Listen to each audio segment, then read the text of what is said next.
ঠেকুয়া বানাচ্ছি। অনেকদিন থেকে ভাবছি যে কবে ঠেকুয়া বানাবো, তো আজকে ঠেকুয়া বানাচ্ছি। এবার সচেতন টাইম ঠেকুয়া বাড়িতে বানানো হবে, তো আজকে ঠেকুয়া বানাচ্ছি।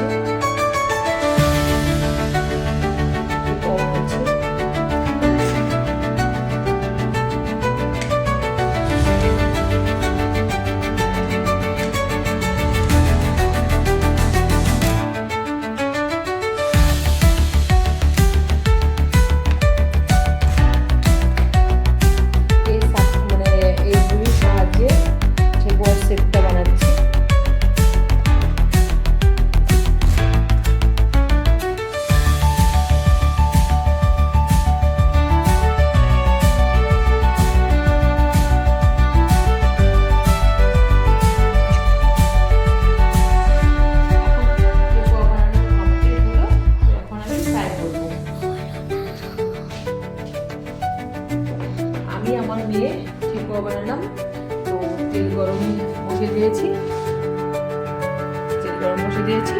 তো আমি এখন ঠেকুয়া বানাবো। আমি এখন ধীরে ধীরে ঠেকুয়াগুলো দিয়ে দিব, একদম কম হিটে ভাজতে হবে। তুমি এখানে কিন্তু দিবে না, কিন্তু এখানে হাত দিবে না, তেলের এখানে ছিটে যাবে কিন্তু। তুমি কি করছো? এটা গরম তেল, শরীরে লাগলে পরে না চামড়া উঠে আসবে। সরো সরো সরো এখান থেকে।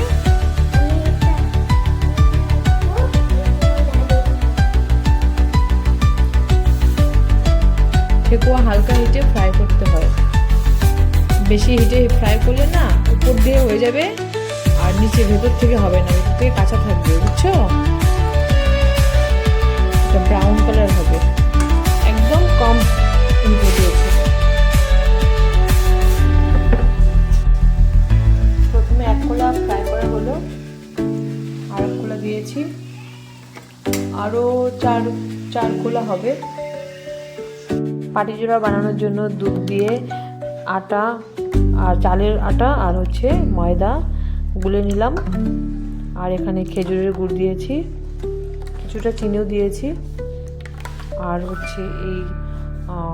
এটা পাটিজোড়ার জন্য, মানে কাজু বাদাম, আলমন্ড বাদাম, এখানে আছে নারকেল, আর এলাইচি, আর খাঁটি গরুর দুধ, আর এখানে মুগের পুলি বানাবো। এখানে মুগ ডাল ড্র করে রেখে দিয়েছি।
জোড়া পিঠে বানানো কমপ্লিট। তো আমি এখন বানাবো কুলি পিঠা, মুগের কুলি। তো আমি মুগের কুলি ফ্রাই করব। তো তেল দিয়ে দেবো এখন,